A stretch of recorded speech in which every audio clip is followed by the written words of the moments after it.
Saudara-saudari yang terkasih dalam Kristus, kalau kita berbicara tentang pembaruan gereja, kita sering langsung berpikir tentang program. Program paroki, program kategorial, program orang muda, keluarga, sosial, dan lain sebagainya. Program tentu penting, tetapi ada sesuatu yang lebih mendasar daripada program, yaitu relasi. Banyak masalah dalam hidup menggereja bukan pertama-tama terjadi karena kurang kegiatan. Kadang kegiatan banyak, tetapi relasinya lemah. Ada yang merasa tidak didengarkan. Ada yang merasa hanya dipakai tenaganya. Ada yang merasa tidak dipercaya. Ada yang merasa dikritik tetapi tidak didampingi. Ada yang terluka lalu menjauh. Karena itu, salah satu panggilan penting dalam gereja sinodal adalah pertobatan relasi. Apa maksudnya? Pertobatan relasi berarti cara kita berhubungan satu sama lain perlu dibarui oleh Injil. Kita tidak cukup hanya bekerja bersama. Kita perlu belajar berjalan bersama sebagai saudara dan saudari dalam Kristus. Dalam gereja, ada banyak relasi yang perlu terus dimurnikan.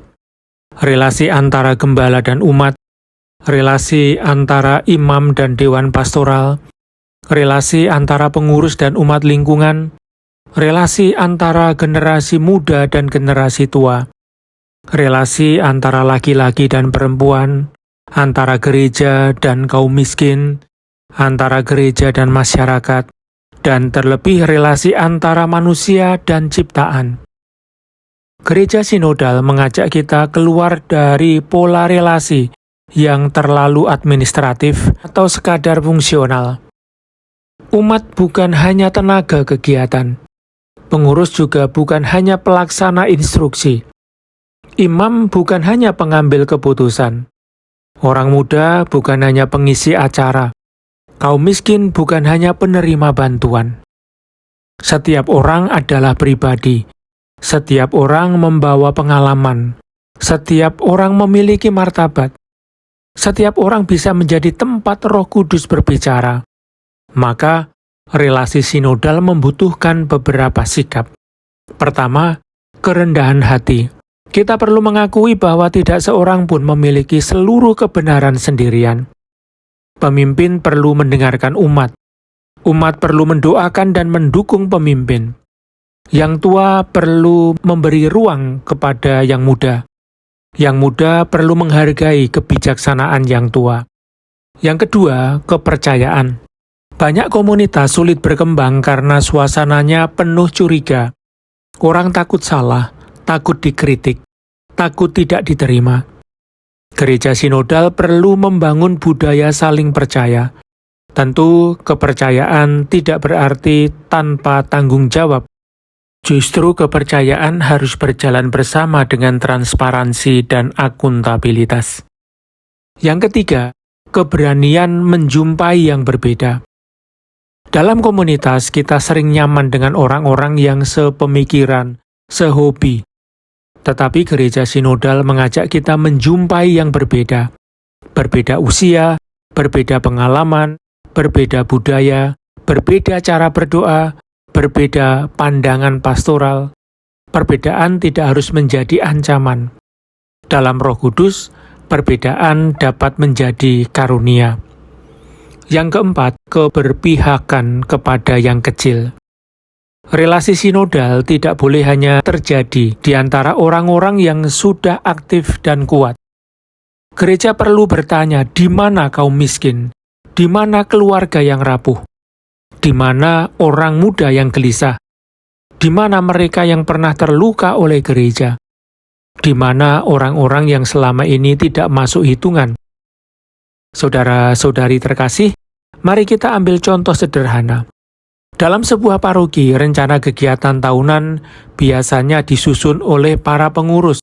Itu baik, tetapi semangat sinodal mengajak kita bertanya lebih jauh. Apakah kita sudah mendengarkan keluarga muda? Apakah kita sudah bertanya kepada OMK?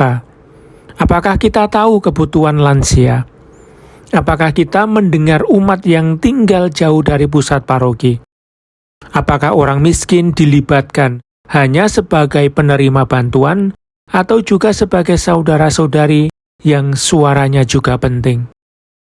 Pertobatan relasi dimulai ketika kita berhenti melihat orang lain hanya dari fungsinya dan mulai melihat mereka sebagai saudara dan saudari. Dalam keluarga pun demikian. Keluarga adalah tempat pertama kita belajar sinodalitas. Di dalam keluarga kita belajar mendengarkan, mengampuni, berbagi peran, menghormati perbedaan, dan berjalan bersama meskipun tidak selalu mudah. Kalau keluarga tidak belajar mendengarkan, sulit bagi gereja untuk menjadi gereja yang mendengarkan. Kalau komunitas kecil tidak belajar berdialog, sulit bagi paroki untuk menjadi paroki yang sinodal. Kalau para pelayan tidak belajar rendah hati, sulit bagi pelayanan tanpa tanda kasih Kristus. Maka mari kita bertanya, relasi apa yang perlu dibarui dalam hidup saya? Apakah saya lebih sering mengatur daripada menemani? Apakah saya lebih mudah mengkritik daripada memahami? Apakah komunitas saya sudah menjadi tempat yang aman untuk berbicara, didengarkan, dan bertumbuh? Gereja sinodal tidak lahir hanya dari dokumen. Gereja sinodal lahir dari relasi yang dibarui oleh kasih Kristus.